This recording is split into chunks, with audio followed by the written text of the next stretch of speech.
Friends. మీకు కానీ నా కంటెంట్ నచ్చితే తప్పకుండా లైక్ చేసి, కామెంట్ చేసి, సబ్స్క్రైబ్ చేయండి.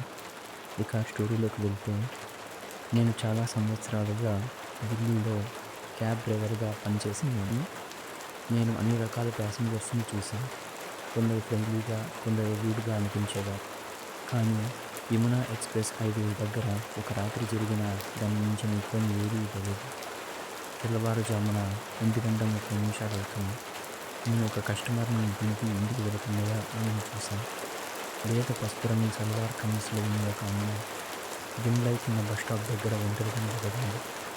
ఆమె పొడవాటి జుట్టు ఆమె ముఖాన్ని కప్పివేసింది. ఆమె నన్ను ఆపడానికి తన చేతిని పైకెత్తి, భయ్యా, మయూర్ విహార్ జానా అని చెప్పింది. నా మనసు ఆపొద్దని చెప్పింది, కానీ నేను ఆపాను.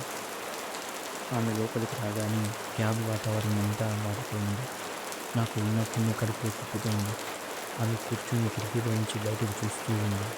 హీటర్ ఆన్లో ఉన్నప్పటికీ కారులో గాలి వింతగా చల్లబడింది. నా వీళ్ళలో భయం వ్యాపించినట్లు అనిపించింది. కొద్దిసేపటికి రెడ్ సిగ్నల్ దగ్గర కూర్చుంది. నేను ఆమెను చూడటానికి అద్దం వైపు చూశాను. నా గుండె ఆగిపోయినంత పని ఉంది. సీటు ఖాళీగా ఉంది. నేను వెంటనే వెనక్కి తిరిగా. ఆమె అక్కడే ఉంది. స్టిల్గా కూర్చొని ఖాళీ ముఖంతో నా వైపు చూస్తుంది. నా చేతులు స్టీరింగ్ మీద బిగుసుకుపోయాయి. ఏదో భ్రమ పడుతుందని అనుకున్నా. నీరసంగా, భయంగా ఉంది.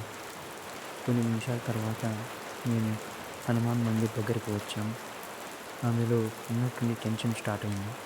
సీట్లో లెఫ్ట్ నుండి రైట్కి వచ్చింది. గుడి దాటుతుండగా ఆమె అకస్మాత్తుగా మాట్లాడింది. భయ్యా, రుక్నా మత్. ఆమె గొంతు భయంగా, టెన్షన్గా ఉంది. నేను డ్రైవింగ్ పైన దృష్టి పెట్టాను.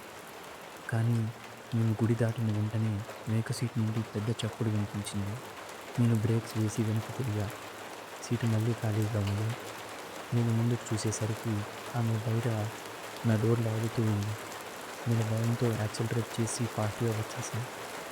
ఎయిర్ మిర్రర్లో ఒకసారి చూశాను. ఆమె అక్కడే నిలబడే ఉంది. వేగంగా ఇంటికి వచ్చేసాను. క్యాబ్ని పార్క్ చేస్తున్నప్పుడు చేతులు వణుకుతున్నాయి. సడన్గా నా ఫోన్ మోగింది. లిఫ్ట్ చేశాను. ఎవరో మగ గొంతుతో, నువ్వు ఒక అమ్మాయిని యమునా ఎక్స్ప్రెస్ హైవే నుండి పికప్ చేసుకున్నావు కదా అని అడిగాడు. నేను తడబడ్డా. ఆ రోడ్లో ఎవరూ ఉండరు. ముందు సంవత్సరం అక్కడ ఒక అమ్మాయిని చంపేశారు. ఆ అమ్మాయిని ఎక్కించుకున్న వారెవరు డ్రాప్ పాయింట్కి చేరుకోలేదు అని చెప్పాడు. నా గుండె దాదాపు ఆగిపోయింది. నా క్యాబ్లో ఆమె ఎక్కినప్పుడు వచ్చిన సువాసన ఇంకా వస్తుంది. ఆ రాత్రి తర్వాత నేను ఎప్పుడూ రాత్రి షిఫ్ట్లో పనిచేయలేదు.